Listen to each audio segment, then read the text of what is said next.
Assalamualaikum warahmatullahi wabarakatuh. Perkenalkan, nama saya Rizky Indriani Arifah. Saya merupakan mahasiswa program pendidikan profesi guru PPG Prajabatan Gelombang 2 tahun 2023 dengan program studi pendidikan matematika di Universitas Muhammadiyah Jakarta. Pada kesempatan kali ini, saya akan memaparkan mengenai seminar PPG Mata Kuliah Filosofi Pendidikan Indonesia. Seminar PPG Mata Kuliah Filosofi Pendidikan Indonesia terdiri dari 6 topik pembahasan. Topik pertama yaitu mengenai latar belakang filosofi pendidikan, yang kedua review pengalaman belajar, yang ketiga refleksi pengalaman belajar, yang keempat analisis artefak pembelajaran, yang kelima yaitu pembelajaran bermakna, dan yang terakhir yaitu perubahan yang akan saya lakukan. Pembahasan pertama yaitu mengenai latar belakang filosofi pendidikan Indonesia. Filosofi pendidikan Indonesia merupakan salah satu mata kuliah inti dalam program pendidikan profesi guru atau biasa disebut sebagai PPG. Mata kuliah ini akan membahas mengenai sejarah pendidikan di Indonesia dan pemikiran-pemikirannya tentang pendidikan. Salah satu tokoh yang paling populer dalam dunia pendidikan yaitu Ki Hajar Dewantara. Adanya mata kuliah filosofi pendidikan Indonesia ini bertujuan untuk memberikan pemahaman yang mendalam tentang konteks, nilai, dan tujuan pendidikan di Indonesia serta implikasinya dalam praktik pengajaran dan pembelajaran di kelas. Pembahasan selanjutnya yaitu mengenai review pengalaman belajar. Pada mata kuliah Filosofi Pendidikan Indonesia, saya mempelajari total 5 topik pembahasan. Topik yang pertama yaitu mengenai perjalanan pendidikan nasional. Pada topik ini akan membahas sejarah pendidikan di Indonesia dimulai dari sebelum kemerdekaan, di mana pendidikan saat itu masih membelenggu dan masyarakat mendapatkan pendidikan semata-mata hanya untuk kepentingan Hindia Belanda saja. Kemudian muncullah keinginan untuk melakukan perubahan dengan didirikannya Taman Siswa oleh Ki Hajar Dewantara. Pendidikan terus mengalami kemajuan dan sering sekali mengalami perubahan sampai saat ini. Pendidikan saat ini lebih menekankan kepada pendidikan yang memerdekakan peserta didik. Kemudian untuk topik kedua mengenai dasar-dasar pendidikan Ki Hajar Dewantara. Topik ini akan menjelaskan mengenai dasar-dasar pendidikan Ki Hajar Dewantara yang meliputi konsep pendidikan dan pengajaran, kodrat alam, kodrat zaman, sistem Among, serta pemikiran Ki Hajar Dewantara tentang pendidikan. Menurut Ki Hajar Dewantara, pendidikan dan pengajaran memiliki perbedaan, di mana pengajaran adalah bagian dari pendidikan. Menurut beliau, pendidikan adalah tempat di mana nilai-nilai budaya ditanamkan dalam kehidupan peserta didik.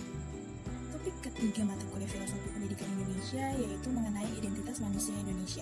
Identitas manusia sebagai manusia Indonesia mencakup aspek nilai, jiwa, hasrat, martabat, hubungan antar individu, serta berbagai warisan budaya manusia Indonesia dari masa ke masa, bahkan dari generasi ke generasi berikutnya.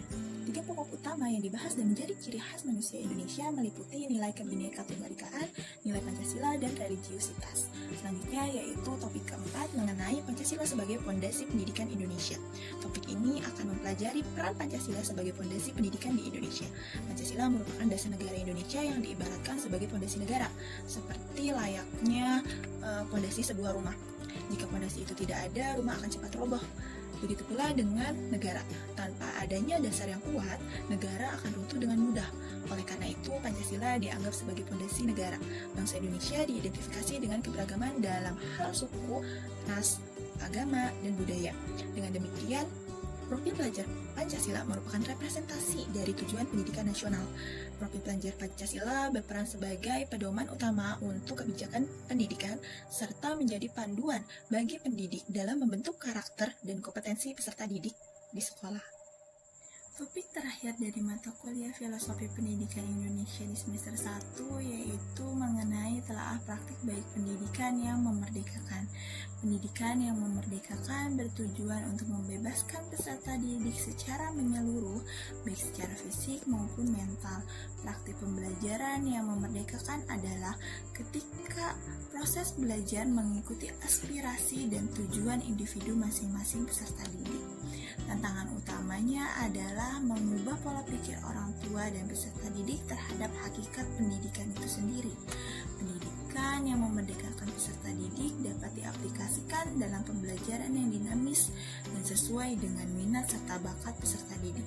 Pendidikan yang memerdekakan juga juga mengakui bahwa peserta didik sebagai makhluk yang diciptakan sempurna memberikan kesadaran kepada mereka untuk menemukan arah hidupnya sendiri dan melakukan evaluasi bersama untuk meningkatkan kualitas pembelajaran.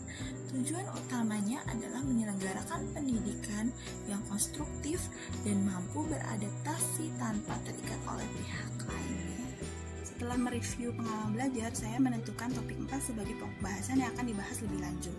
Pancasila sebagai pondasi pendidikan Indonesia memberikan pemahaman kepada saya sebagai calon guru, khususnya dalam menerapkan pembelajaran yang sesuai dengan 6 profil pelajar Pancasila, yakni beriman dan bertakwa kepada Tuhan Yang Maha Esa dan berakhlak mulia, gotong royong, berkebinekaan global, kreatif, kritis, dan mandiri. Keenam, dimensi profil pelajar Pancasila tersebut perlu dilihat secara utuh sebagai satu kesatuan agar setiap peserta didik dapat menjadi pelajar sepanjang hayat yang kompeten, berkarakter, dan berperilaku sesuai nilai-nilai Pancasila. Pancasila sebagai pondasi pendidikan Indonesia juga membuat saya sadar bahwa peran pertama seorang pendidik terkait dengan profil pelajar Pancasila adalah mengenali dan menerapkannya secara menyeluruh. Pembahasan selanjutnya yaitu mengenai analisis artefak pembelajaran. Artefak yang akan saya sajikan merupakan kumpulan dari tugas-tugas yang telah saya kerjakan pada topik 4. Pada demonstrasi kontekstual, saya membuat artefak dalam bentuk infografis tentang kontekstualisasi Pancasila sebagai entitas dan identitas bangsa, di mana artefak ini merupakan gambaran kontekstual tentang Pancasila sebagai entitas dan identitas bangsa Indonesia dengan ciri khas yang unik dan berbeda dengan bangsa lainnya, serta menjadikan Pancasila sebagai bahan rujukan dan pedoman bagi setiap aspek kehidupan. Selain itu, pada koneksi antar materi, artefak yang saya buat dalam bentuk esai atau paragraf mengenai keterkaitan Pancasila sebagai entitas dan identitas bangsa Indonesia dan perwujudan profil pelajar Pancasila pada pendidikan yang berpihak pada peserta didik dalam pendidikan abad ke-21 dengan topik sebelumnya, yaitu topik 1, topik 2, dan topik 3. Berikut ini akan saya tampilkan mengenai hasil esai atau paragraf yang telah saya buat pada koneksi antar materi ini.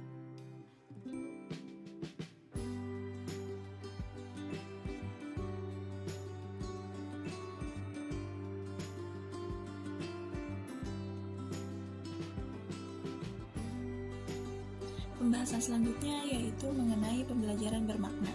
Setelah mempelajari mata kuliah ini, khususnya pada topik 4, pembelajaran yang saya dapatkan yaitu Pancasila sebagai pondasi Indonesia adalah sebuah kesempatan untuk membentuk karakteristik peserta didik secara menyeluruh.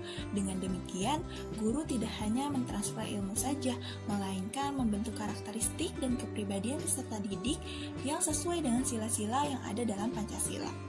Tak hanya itu, Pancasila sebagai entitas dan identitas bangsa Indonesia memiliki keunikannya tersendiri. Bisa dilihat dari beragamnya agama, ras, suku, maupun budaya. Di dalam kelas juga terdapat berbagai macam perbedaan atau keberagamannya. Di antaranya beragamnya motivasi belajar siswa, minat belajar siswa, serta gaya belajar siswa. Oleh karena itu, sebagai calon pendidik, penting untuk memfasilitasi semua keberagaman tersebut tanpa membeda-bedakan sehingga proses pembelajaran yang terjadi di kelas dapat berpihak kepada peserta didik. Pembahasan kali ini merupakan pembahasan terakhir dari seminar PPG mata kuliah Filosofi Pendidikan Indonesia, yaitu mengenai perubahan apa saja yang akan saya lakukan. Di antaranya, meningkatkan kesadaran peserta didik untuk melaksanakan ibadah dengan penuh ketaatan, memegang teguh keyakinan, dan memupuk toleransi antar umat beragama. Kemudian, menumbuhkan kemampuan peserta didik untuk bekerja secara mandiri tanpa perlu bergantung pada bantuan orang lain saat tugas itu memang harus diselesaikan secara individual. Selanjutnya yaitu mencoba untuk meningkatkan kemampuan berpikir kritis dan kreatif peserta didik dengan menyiapkan perangkat ajar yang dapat merangsang kreativitas dan rasa ingin tahu peserta didik, serta melatih mereka untuk berpikir lebih mendalam dengan memberikan tantangan dan strategi pemecahan masalah. Oke, selanjutnya yaitu membangun sikap gotong royong dengan mengajarkan peserta didik bekerja secara kolaboratif dan aktif berpartisipasi sehingga mereka dapat bekerja sama untuk mencapai tujuan bersama. Kemudian mengajarkan prinsip-prinsip kejujuran dan tanggung jawab kepada peserta didik dengan memberikan penilaian saat mereka melakukan eksperimen dan pembelajaran. Yang terakhir yaitu memberikan pemahaman dan meningkatkan kesadaran kepada peserta didik tentang beragamnya agama, budaya, suku, dan juga ras di Indonesia maupun di seluruh dunia dengan tujuan agar saling memahami, menghormati, dan terbiasa menjalani kehidupan dengan tingkat toleransi yang tinggi. Sekian pemaparan saya mengenai seminar PPG mata kuliah Filosofi Pendidikan Indonesia. Kurang lebihnya mohon maaf. Wassalamualaikum warahmatullahi wabarakatuh.